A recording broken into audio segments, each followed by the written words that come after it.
Hello my dear friends, welcome to Education Point Online. मेरा नाम हार्द पाटिल और आज के इस वीडियो में अपन देखने वाले हैं थ्योरी ऑफ कोरोजन। ठीक है, इससे पहले वाले लेक्चर में अपन ने फेस इक्विलिब्रियम के बारे में बहुत सारी चीजें पढ़ी है ना, और उसके बाद स्टार्ट किया था अपन ने कोरोजन वाला जो टॉपिक है वो। ठीक है, मतलब ये दो पार्ट में, पहला पार्ट ये है फेस इक्विलिब्रियम जिसमें 3 से 4 टॉपिक ही है। ठीक है, उसके बाद है कोरोजन कि कोरोजन क्या होता है। ठीक है, और भी बहुत सारे chemical corrosion, electrochemical corrosion, theory of corrosion, types of corrosion, ऐसे बहुत सारे टॉपिक जो है एग्जाम में पूछ लिए जाते हैं। ठीक है, तो आज अपन जो कवर करने वाले हैं थ्योरी ऑफ कोरोजन। ठीक है, तो बिना टाइम वेस्ट के अपन डायरेक्ट वीडियो में आगे बढ़ते हैं। चलिए, सबसे पहले थ्योरी ऑफ कोरोजन में दो टाइप की थ्योरी है। ठीक है, जैसे पढ़ लेते हैं, अगर कोरोजन क्या होता है, ठीक है, वो पहले समझ लेते हैं। कोरोजन जो पहले भी आपको बता चुका हूं, कोरोजन क्या होता है, जंग लगना। ठीक है, आपने देखा होगा किसी भी अगर लोहे की बात करें या किसी भी चीज की बात करें, ठीक है, जो भी अपना मेटल रहता है, जो भी आयरन रहता है, जो भी लोहा रहता है, उसमें आपने देखा होगा लोहे की जंग की एक परत चढ़ जाती है। ठीक है, जिसकी वजह से क्या हो जाता है, वो खराब हो जाता है। ठीक है, तो कोरोजन का मतलब सिंपली वही होता है, अगर नॉर्मल लैंग्वेज में समझे, कि जंग लगना। ठीक है, इतनी समझ में आ गया। थ्योरीज क्या क्या है उसकी, ठीक है, वो देख लेते हैं। कोरोजन, एक बार इसकी डेफिनेशन है, corrosion is the process by which metal deteriorate due to reaction with their environment. There are two main types of theory of corrosion. ठीक है, कोरोजन क्या होता है, कोरोजन वो होता है कि जो एनवायरनमेंट के साथ जो उसका डिटोरिएशन होता है या फिर जो केमिकल प्रोसेसेस होती है जिसकी वजह से रस्टिंग पैदा होती है, उसको अपन क्या बोलते हैं, कोरोजन। ठीक है, दो मेन थ्योरीज हैं कोरोजन की, उसको आज देखेंगे। ठीक है, सबसे पहली थ्योरी क्या है, केमिकल और ड्राई कोरोजन, और सेकंड थ्योरी इलेक्ट्रोकेमिकल और वेट कोरोजन। ठीक है, अगर इन नामों से, केमिकल और इलेक्ट्रोकेमिकल से अपन को क्लियर नहीं हो रहा है, तो ये वाले नामों से आपको आराम से क्लियर हो जाना चाहिए। ड्राई कोरोजन मतलब कि नॉर्मल सूखा सूखा कोरोजन जिसमें पानी का इन्वॉल्वमेंट ना हो। ठीक है, सिंपल अपन को समझ में आए। और वेट कोरोजन मतलब जहां पे मॉइस्चर हो, थोड़ा सा पानी भी हो, उसके साथ ऑक्सीजन के साथ पानी का भी इन्वॉल्वमेंट हो, उसको अपन वेट कोरोजन बोलते हैं। अपन को सिंपल इसमें समझ में आ गया। ठीक है, अब नॉर्मल अगर एक लाइन डेफिनेशन में समझने का ट्राई करें तो केमिकल और ड्राई कोरोजन क्या होता है, happen with the direct contact between metal and gases. ठीक है, इसमें क्या होता है, मेटल और गैसेस के बीच में डायरेक्ट कांटेक्ट होता है, लाइक ऑक्सीजन। ठीक है, और अगर यूजुअली गैसेस की बात करें कौन सी हो सकती है, ऑक्सीजन।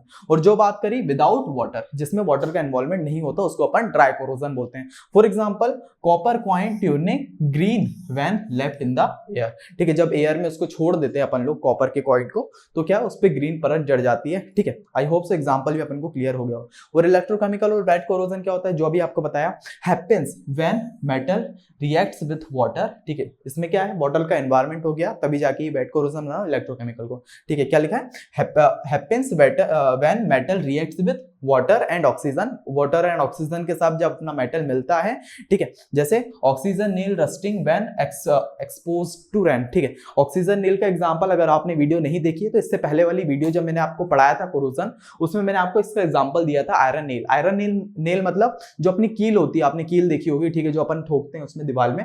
ठीक है, वाली कील को क्या करेंगे, अगर आप पानी में रख देंगे, जब बारिश का मौसम होता है तब आप बाहर उसको रख देंगे।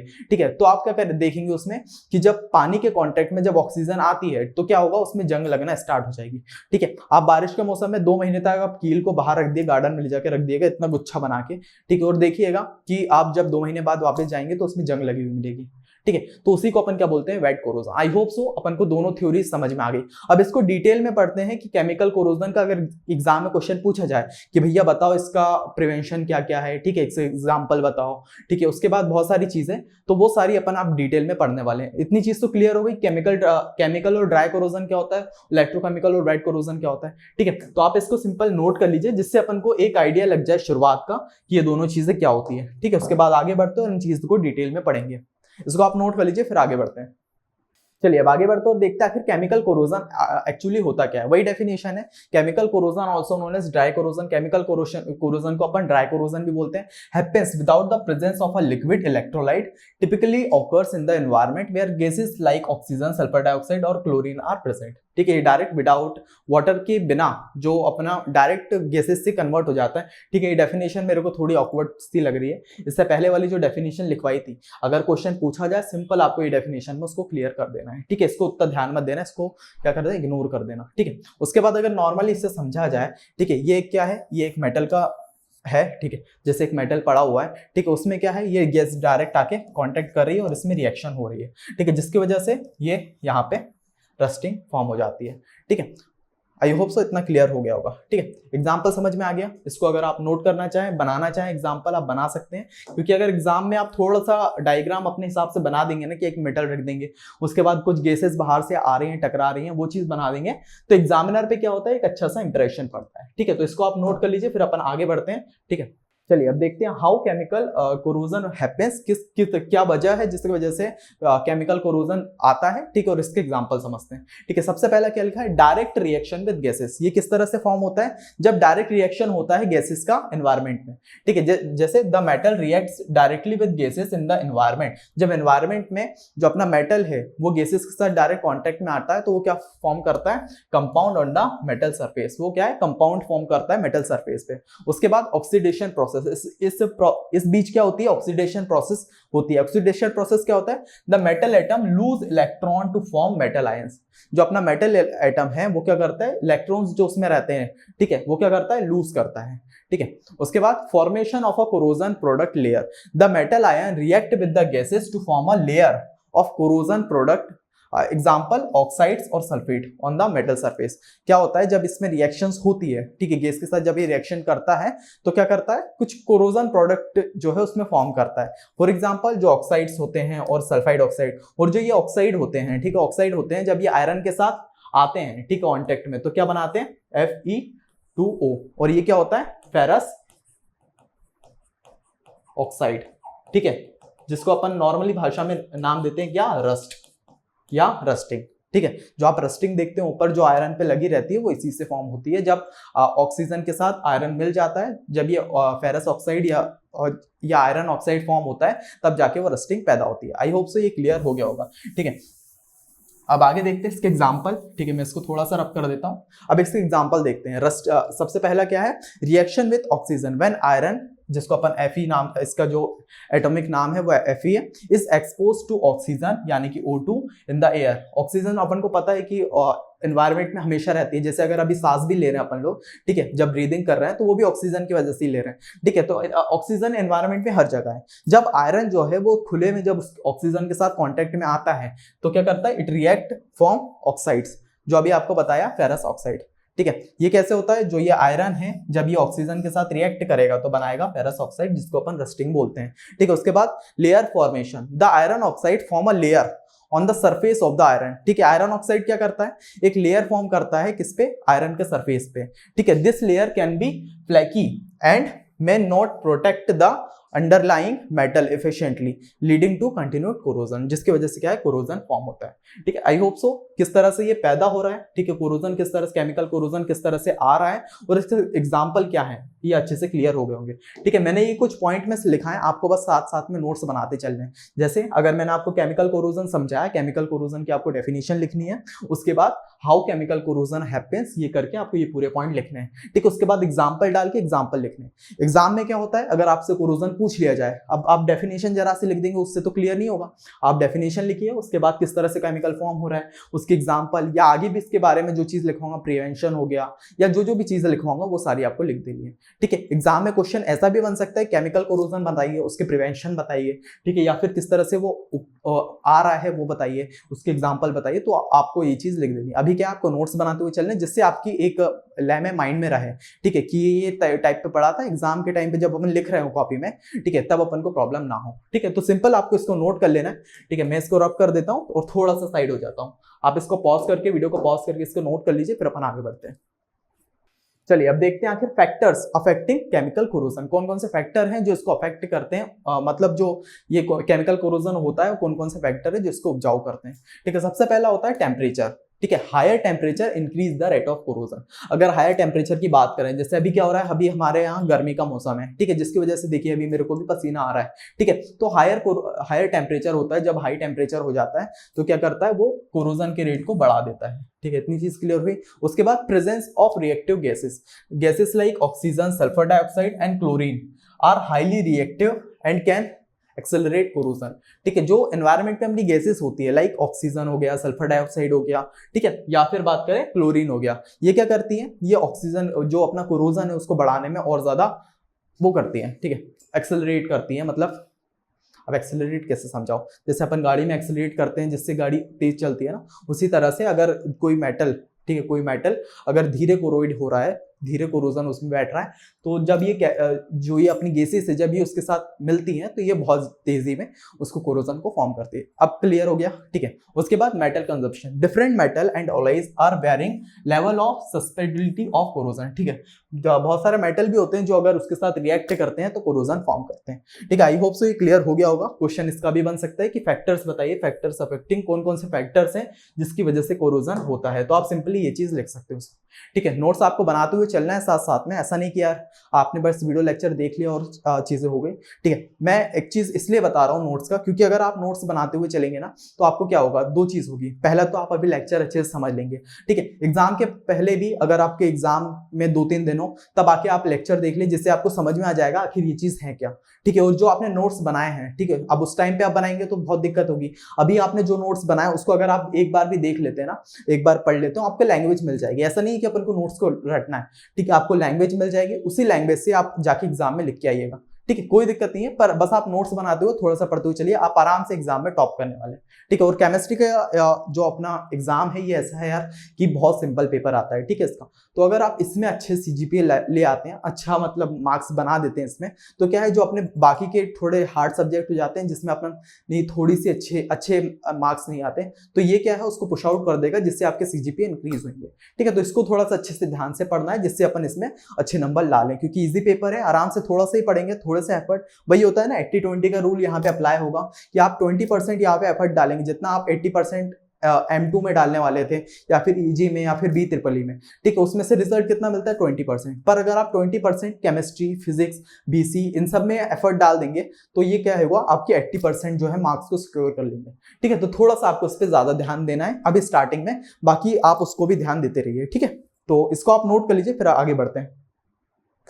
चलिए अब देख लेते हैं प्रिवेंशन क्या है, किस तरह से अपन इसको रोक सकते हैं केमिकल कोरोजन को बढ़ने से, ठीक है। तो सबसे पहले क्या है, टू प्रिवेंट और slow down chemical corrosion several method can be used. 3-4 method है जिसके यूज करके अपन जो है इसको रोक सकते हैं। सबसे पहला क्या है, कोटिंग, ठीक है। कोटिंग देखा होगा, जैसे अगर कोई भी, जैसे अपनी एक खिड़की है, ठीक है, खिड़की दरवाजे होते हैं, उसमें क्या है अपन पेंट कर देते हैं, जिसकी वजह से वो कोरोजन से बच जाते हैं। अब कोरोजन किस वजह से होता है, जैसे जब पानी लग जाता है अपने आयरन पे, या फिर जो एनवायरनमेंट के कांटेक्ट में जब आयरन आता है, जब उसमें ऑक्सीजन के साथ जब रिएक्ट करता है तो कोरोजन फॉर्म होता है। पर अगर उसके ऊपर पेंट की कोटिंग कर देंगे अपन लोग तो क्या है, कोरोजन फॉर्म नहीं होगा। तो वही सबसे पहला पॉइंट वही है, coating. Applying protective coating such as paint हो गया, plating to isolate the metal from the environment, ठीक है, ये चीज क्लियर हो गई। उसके बाद क्या है, एलॉइंग। एलॉइंग मतलब creating alloy mixing metal that are more resistant to corrosion, ठीक है। कुछ मेटल्स होते हैं जो कोरोजन को रेजिस्ट करते हैं, ठीक है, तो वो वाले मेटल को जब इसमें मिलाएंगे तो क्या होगा, अपना कोरोजन से बचा जा सकता है, ठीक है। For an example, stainless steel is an alloy of iron with chromium and nickel which makes the resistance to rust, ठीक है।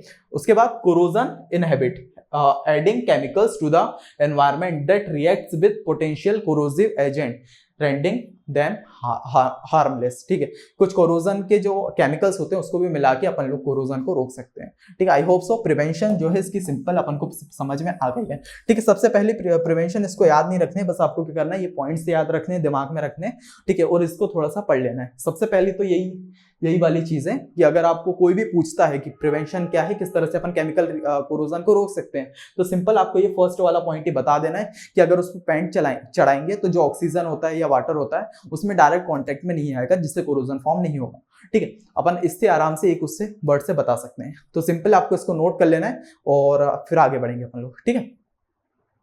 तो चलिए अब देख लेते हैं आखिर विजुअलाइजेशन ऑफ केमिकल कोरोजन। एक बार विजुअलाइज कर लेते हैं किस तरह से ये केमिकल कोरोजन होता है, ठीक है। सबसे पहला क्या है, इमेजिन करिए एक metal surface exposed to air. एक मेटल सरफेस लिया आपने, जैसे मान लीजिए ये अपना एक पेन है, ठीक है, समझ लीजिए मेटल का है, ठीक है। इसको क्या है, आपने एयर में बाहर इसको रख दिया, ठीक है। उसके बाद क्या, the metal atoms of the surface react with oxygen in the air. जो अपने ऑक्सीजन है एयर में, उसके साथ जो ये मेटल सरफेस है वो उसके साथ रिएक्शन होगी, ठीक है। फिर क्या होगा, this reaction forms a compound like metal oxide. ये क्या करेगी, जब ये रिएक्शन या ऑक्सीजन के साथ रिएक्ट होगी तो क्या है, मेटल ऑक्साइड। जैसे अगर ये आयरन है और ये ऑक्सीजन के साथ रिएक्ट कर रहा है तो क्या बनाएगा, आयरन ऑक्साइड। अभी ये मेटल लिया है क्योंकि इसने कोई मेटल नहीं बताया, या कॉपर लिया है या फिर आयरन लिया है, ये नहीं बताया, ठीक है। तो इसने मेटल ऑक्साइड लिया है। पर अगर आयरन की कोई चीज है अपने पास, कील व्हील या पैन रखा है या रॉड रखी है, अगर उसको आयरन के साथ, वो ऑक्सीजन के साथ अपन रिएक्ट करवाएंगे तो क्या बनाएगा, आयरन ऑक्साइड, ठीक है। उसके बाद ऑन द मेटल सरफेस, ठीक है। उसके बाद the formed layer can either protect the metal by preventing further reaction, in some cases alloyed continue corrosion if the layer is non protective. I hope so clear हो गया होगा, ठीक है। उसके बाद एक समरी देख लेते हैं, इस पूरी चीज जो अपन ने पढ़ी है केमिकल कोरोजन के बारे में, उसको एक बार समराइज कर लेते हैं क्या क्या चीज हो सकती है, ठीक है। क्या है, chemical corrosion is the direct reaction of a metal.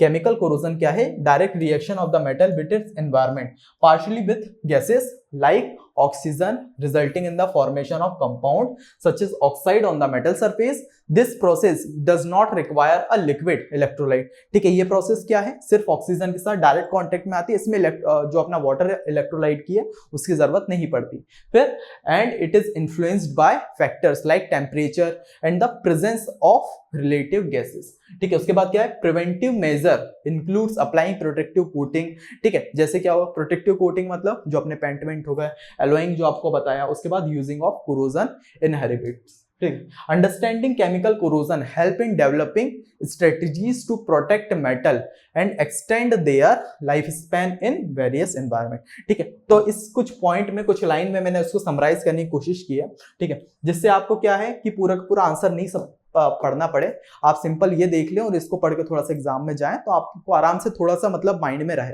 ठीक है। तो आप ये समरी लिख सकते हैं एग्जाम के टाइम पे, सिंपल इसको पढ़ के जा सकते हैं। अगर वो पूरा आंसर भी नहीं रहा, ये समरी रही, तो क्या है, प्रिवेंशन भी इसमें कवर कर दिया है, ठीक है, एग्जाम्पल्स भी उसमें कवर कर दिया है, कोरोजन क्या होता है, केमिकल कोरोजन क्या होता है, वो भी इसमें कवर हो गया। तो थोड़ा सा माइंड में रहा तो अपने ऑन वर्ड्स में आप आराम से लिख सकते हैं, ठीक है। तो सिंपल अगर आपको नोट करना है ये कर सकते हैं। फिर अपन आगे बढ़ते हुए समझते हैं आखिर इलेक्ट्रोकेमिकल कोरोजन क्या होता है।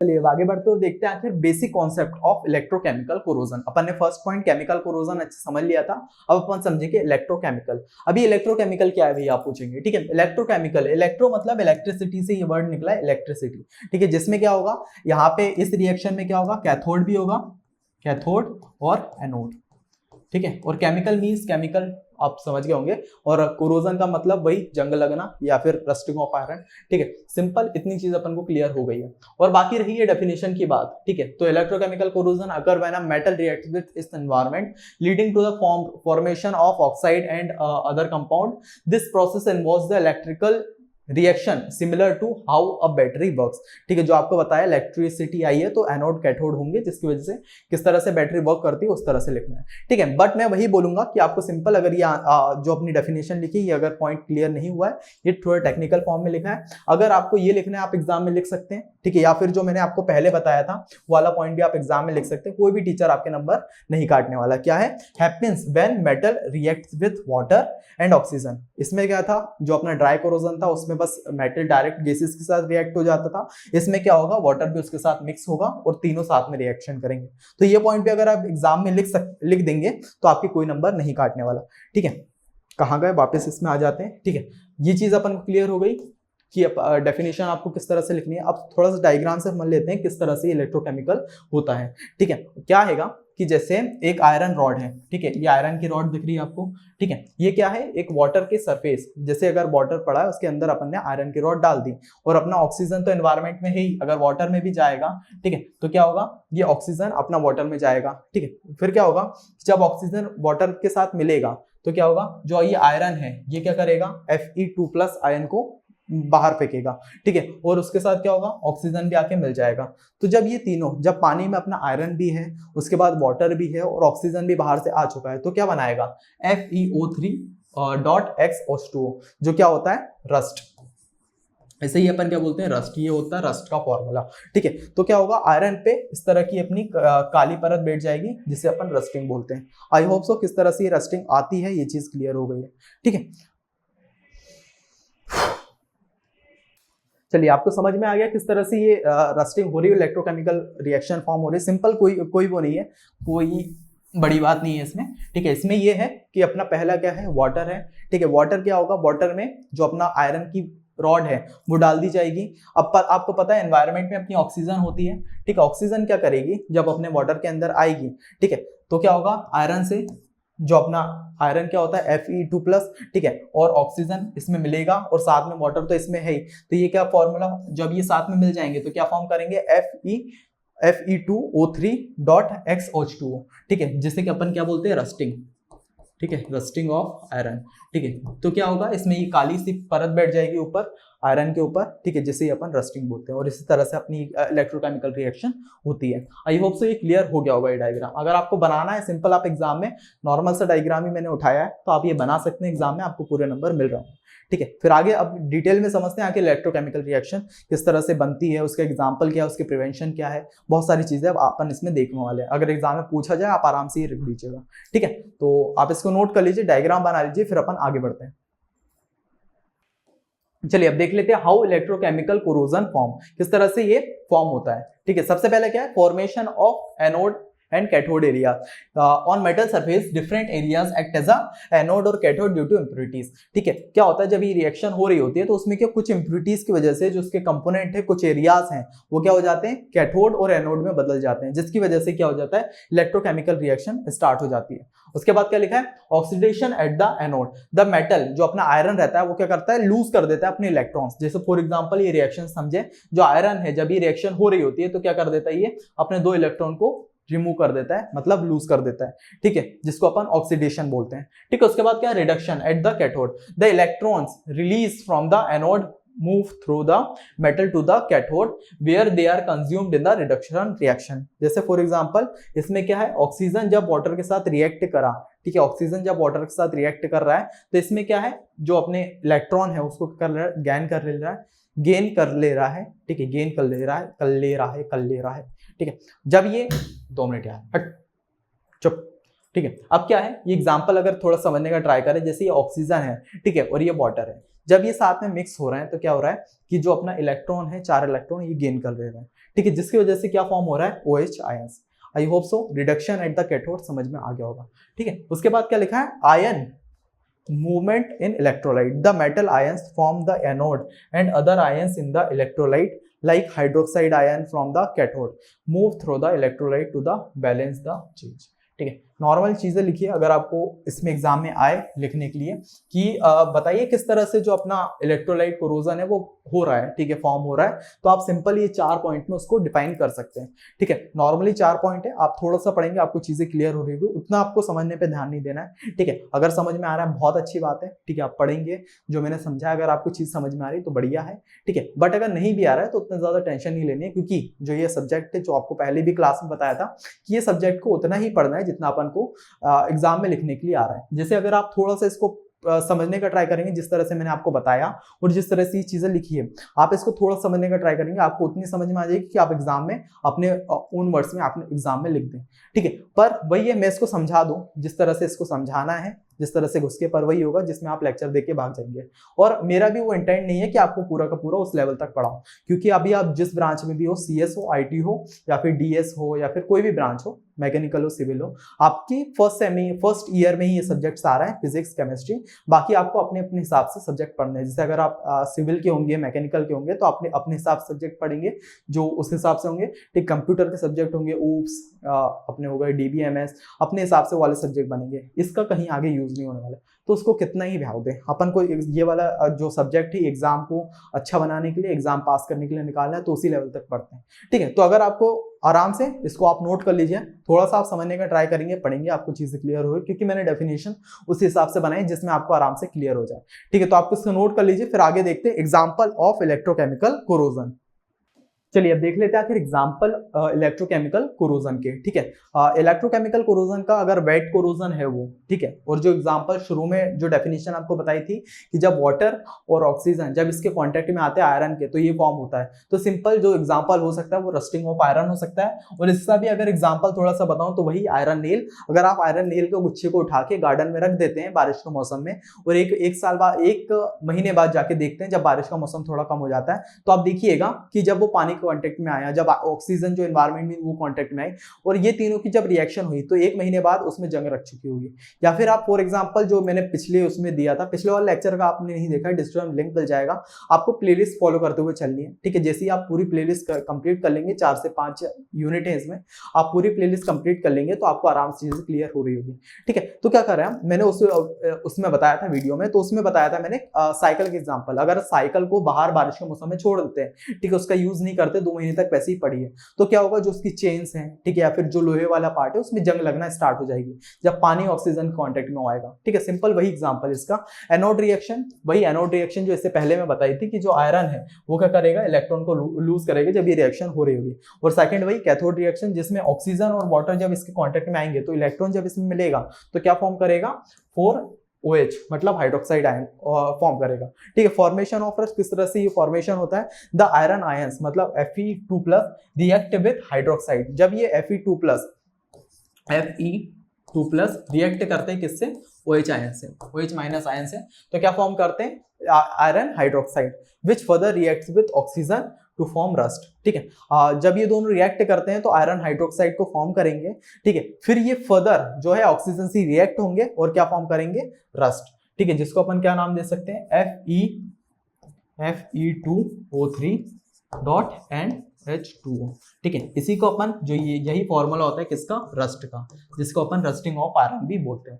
आई होप सो ये क्लियर हो गया होगा, ठीक है। तो सिंपल अपन को एग्जांपल को आराम से नोट कर लेना है, इस तरह से ही करना है, या फिर मैं इसको रफी कर देता हूँ थोड़ा सा, है ना, जिससे थोड़ा सा क्लीन लगेगा, ठीक है। तो अब आप इसको नोट कर लीजिए, फिर अपन आगे देखते हैं, है ना। चलिए अब देख लेते हैं आखिर प्रिवेंशन, जो इसको रोकने के लिए अपन क्या क्या प्रिवेंशन कर सकते हैं, ठीक है। उसके बाद to prevent and slow down corrosion various method are used, ठीक है। सबसे पहली क्या है, कोटिंग, अप्लाइंग पेंट और अदर, ठीक है। फिर उसके बाद क्या है, कैथोइड प्रोटेक्शन यूजिंग अ मोर, ये फर्स्ट वाला कोटिंग अपन को समझ में आए, applying paint and another protective layer prevent exposure in the environment, ठीक है। कोई भी अपनी खिड़की विड़की दरवाजा वरवाजा उसमें भी आपने देखा होगा पेंट की कोटिंग करते हैं, जिससे जो अपना कोरोजन का खतरा है या जंग लगने का खतरा है वो कम हो जाता है, ठीक है। सेकंड चीज क्या है, cathodic protection using a more easily corroded metal, ठीक है, sacrificed anode to protect the main metal, ठीक है। इतनी चीज क्लियर हुई। उसके बाद एलॉय, ठीक है, mixing metal to form a more corrosion resistant material, ठीक है। क्या है, जो अपने मेटल होते हैं, आयरन वायरन कुछ भी, कॉपर ओपर, तो उसमें क्या है, कुछ अलग तरह के मेटल भी मिलाए जाते हैं जो उसको कोरोजन रेजिस्टेंट होते हैं, ठीक है। वो क्या होता है, कोरोजन को फॉर्म होने से बचाते हैं। आई होप सो प्रिवेंशन भी अपन को क्लियर हो गई होगी, ठीक है। तो इसको आप नोट कर लीजिए। फिर आगे जो समरी, वही जो इस चीज को पूरा सा आराम से डिफाइन कर देती है, वो क्या है, in summary electrochemical corrosion involves the movement of electron from the metal anode to other side cathode through an electrolyte leading to the deterioration of the metal, ठीक है। Understanding this process help to developing methods to protect metal from the corrosion, ठीक है। ये simple, अगर इस पूरी चीजों को सिंपल अपन लाइन में समराइज करना चाहे तो वही चीज है। आई होप सो ये चीज क्लियर हो गई होगी, ठीक है। तो अपन को पूरी चीज क्लियर हो गई, ठीक है। आप कमेंट सेक्शन में जाके बताइए कि भैया आराम से क्लियर हो गई, नहीं हुई तो स्पेसिफिक पॉइंट बताइए, ठीक है। वीडियो में आप लिख दीजिएगा, ठीक है, टाइम स्टैम्प डाल दीजिएगा कि भैया इस पॉइंट पे ये वाली चीज क्लियर नहीं हुई है, तो मैं ट्राई करूंगा कि आपको वहीं पे उसका आंसर दे दूं, या फिर अगर वहां पे नहीं भी दे पाऊं तो आप सिंपली क्या करिएगा, ठीक है, इसी में बता देता हूं मैं। ये रहा अपना @, ठीक है, ये @ है। उसके बाद आदित्य पाटिल .30, ठीक है। ये मेरा क्या है, ये इंस्टाग्राम पेज है, आप वहां पे जाके मुझे मैसेज करिएगा अगर कोई भी दिक्कत होती है। ये इसी वीडियो के लिए नहीं है, अगर आप और भी वीडियोस देखते हैं, ठीक है, उसमें अगर कोई दिक्कत होती है कि भैया ये चीज समझ में नहीं आ रही, या कुछ करियर आप मतलब एक सीनियर होने के नाते आप सीनियर मान सकते हैं मुझे, ठीक है। और आप बोल सकते हैं कि भैया ये वाली चीज में प्रॉब्लम आ रही है, इसमें बता दीजिए मैं क्या कर सकता हूँ, ठीक है। या फिर अगर फर्स्ट ईयर में आगे मेरे को क्या करना है, कोई भी आपको प्रॉब्लम हो किसी भी चीज से रिलेटेड, चाहे वो इंजीनियरिंग सब्जेक्ट हो, इससे इसके बाहर भी कोई प्रॉब्लम हो, ठीक है, आप आराम से मुझे शेयर कर सकते हैं, मुझे आप बता सकते हैं, ठीक है। ये इंस्टाग्राम पेज है, आप जाके वहां पे DM कर सकते हैं, ठीक है। इतनी चीज क्लियर हो गई अपन को, है ना। आगे देख लेते हैं। जैसे ये चीज अगर आपको देखना है तो आप सिंपल यहाँ पे सर्च करके इस चीज को नोट कर सकते हैं, ठीक है। उसके बाद क्या है कि थ्योरीज ऑफ कोरोजन, इस चीज को आप नोट कर लीजिए नॉर्मली, है ना। उसके बाद केमिकल कोरोजन, इसको भी आप नोट कर लेना है। फिर हाउ केमिकल कोरोजन और एग्जाम्पल ऑफ रस्टिंग, ठीक है। उसके बाद फैक्टर्स अफेक्टिंग पॉज कर करके आपको नोट करना है, ठीक है। उसके बाद प्रिवेंटिंग केमिकल कोरोजन, फिर विजुअलाइजेशन केमिकल कोरोजन, फिर समरी इसके बारे में, ठीक है। फिर स्टार्ट हो जाता है अपना basic concept of electrochemical corrosion. इसमें आपको ये डेफिनेशन लिखनी है, आप ये लिख सकते हैं, वाली डेफिनेशन लिखनी है जो स्टार्टिंग में लिखवाई थी वो लिख सकते हैं, ठीक है। कोई भी नंबर नहीं काटने वाला। हाउ केमिकल कोरोजन किस तरह से फॉर्म होता है, ठीक है, और उसके साथ उसका एग्जाम्पल, फिर क्या हो गया अपने प्रिवेंटिंग कोरोजन, ठीक है। उसके बाद समरी, ठीक है। ये चीज अपन को आराम से क्लियर हो गई होगी, आई होप सो आपको क्लियर हो गई होगी। और बाकी रही बात किस चीज की, बाकी रही बात कि ये वाला जो क्वेश्चन है अपना केमिकल कोरोजन और इलेक्ट्रोकेमिकल कोरोजन, ये क्या है डिफरेंशिएट बिटवीन में पूछा जा सकता है। और ये आपके लिए होमवर्क है कि जो मैंने चीजें लिखवाई है, चाहे वो प्रिवेंशन हो और उसके बाद क्या है कुछ टॉपिक है, ठीक है, जो भी चीजें आपको लिखवाई है आप उससे डिफरेंशिएट बिटवीन बनाइए, कुछ पॉइंट बनाइए, क्या क्या डिफरेंस हो सकते हैं केमिकल कोरोजन के, इलेक्ट्रोकेमिकल कोरोजन के। कम से कम मैं अपनी तरफ से बोलूंगा आप छह जो पॉइंट है सब में दोनों में डिफरेंस निकालिए, ठीक है। और वो भी एक अपनी नोटबुक में जो अपनी जिसमें आप नोट्स बना रहे हो उसमें भी वो पॉइंट लिख दीजिए, जिससे क्या होगा एक डिफरेंशिएट बिटवीन बन के तैयार हो जाएगा। अगर एग्जाम में पूछा जाता है कि बताइए केमिकल और इलेक्ट्रोकेमिकल कोरोजन में डिफरेंशिएट बिटवीन, तो आप वो चीज वहां पे लिख सकते हैं, ठीक है। तो और ये काम आप खुद से करेंगे, और क्योंकि अगर आपको समझ में आ चुका है तो आप आराम से कर पाएंगे कि इसमें क्या क्या डिफरेंस है, ठीक है। तो आपको ये काम खुद से करना है, ये आपका क्या है होमवर्क, ठीक है। HW जो आपको स्कूल्स में मिला करता था अब आपको कॉलेज में भी मिलने वाला है, ठीक है। कॉलेज में भी नहीं, कॉलेज में तो वैसे ही नहीं पढ़ा रहा, यूट्यूब पे भी आपको मिलने वाला है, ठीक है। तो थोड़ा सा देख लेना, है ना। तो चलिए अब बढ़ते हैं आगे, ठीक है। सबसे पहले आपके सरप्राइज की बात कर लें। सबसे पहले सरप्राइज क्या है आपका, education point coding channel start हो चुका है। अभी बहुत ही कम सब्सक्राइबर है, ठीक है। अभी 182 या फिर अगर 200 हो गए होंगे, ठीक है, 200 हो गए होंगे। आपको क्या करना है, इसका गोल मैंने रखा है कि 1K तक आप कर देंगे, ठीक है। जब तक आपकी क्योंकि ये कब स्टार्ट होगा पता है, जब आपका फर्स्ट ईयर का जो एग्जाम है वो कंप्लीट हो जाएगा, क्लियर हो जाएगा, ठीक है। जैसे सेकंड सेम के एग्जाम जब खत्म हो जाएंगे आपके, तब से ये चैनल पे वीडियोस डालना स्टार्ट हो जाएगी, ठीक है। ये कोडिंग चैनल जो अपन ने करा है, ये सेकंड ईयर में जब अपन आते हैं ना तो अपन को लैंग्वेजेस सीखने रहती है, जैसे हो गई पाइथन हो गया, ठीक है, जावा प्लस डीएस है, और उसके बाद C++ डीएस है, ठीक है। तो ये क्या है, ये हमारा मेन ऑब्जेक्टिव है कि कोडिंग से रिलेटेड जो भी चीजें हैं वो इस चैनल पे बताई जाएगी, ठीक है। तो आपको इसको क्या करना है, सब्सक्राइब कर लेना है। गोल रखा है जब तक आप इसको 1K तक कर देंगे, ठीक है। और बाकी ये कुछ अपने फ्री कोर्सेज हैं, आप इसको प्लेलिस्ट में आपको डिस्क्रिप्शन में आपको लिंक मिल जाएगा इन प्लेलिस्ट का, आप जाके चेकआउट कर सकते हैं। इंजीनियरिंग केमिस्ट्री इसकी अपन ने 4 यूनिट करा दी है, इंजीनियरिंग फिजिक्स इसकी 2 यूनिट कंप्लीट है, basic computer engineering 2 unit complete हो चुकी है, ठीक है। उसके बाद बेसिक मैकेनिकल इंजीनियरिंग इसके 3 यूनिट भैया ने करा दिए हैं, ठीक है। बाकी के आपको नोट्स मिल जाएंगे, इंपॉर्टेंट क्वेश्चन मिल जाएंगे, ठीक है। Basic electrical and electronics engineering इसका भी अपनी 3 यूनिट कंप्लीट हो चुकी है, 4th यूनिट भी जल्दी स्टार्ट होने वाली है, ठीक है। बाकी कम्युनिकेशन स्किल एग्जाम के पहले इसकी कुछ वीडियोस आ जाएगी।